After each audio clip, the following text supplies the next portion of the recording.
সিনেমার পর্দা থেকে রাজনীতির মঞ্চ, ক্ষমতার চোখে চোখ রাখা এক নতুন রাজনৈতিক শক্তির উত্থান দেখল ভারতীয়বাসী।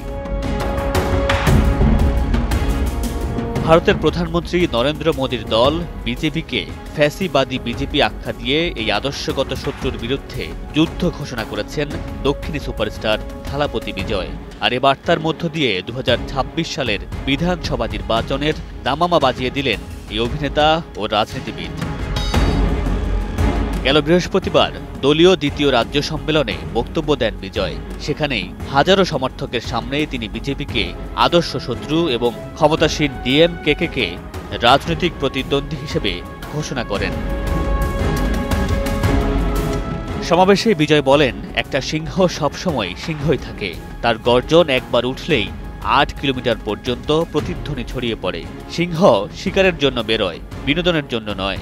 বনে যতই শেয়াল থাকুক না কেন, রাজা কিন্তু একটাই, সেটা সিংহ।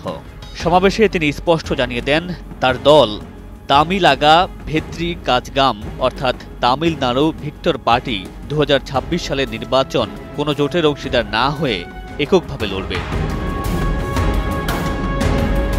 ভারতের রাজনৈতিক বিশ্লেষকদের মতে বিজয় এখন তামিল রাজনীতিতে তৃতীয় শক্তি হিসেবে উঠে আসার চেষ্টা করছেন। ডিএমকেকে ও এআইএডিএমকের বিকল্প হিসাবে ভোটারদের সামনে নতুন রাজনৈতিক শক্তি হিসেবে দলকে প্রতিষ্ঠা করাই তার লক্ষ্য। আমাদের বনেল, সময় সংবাদ।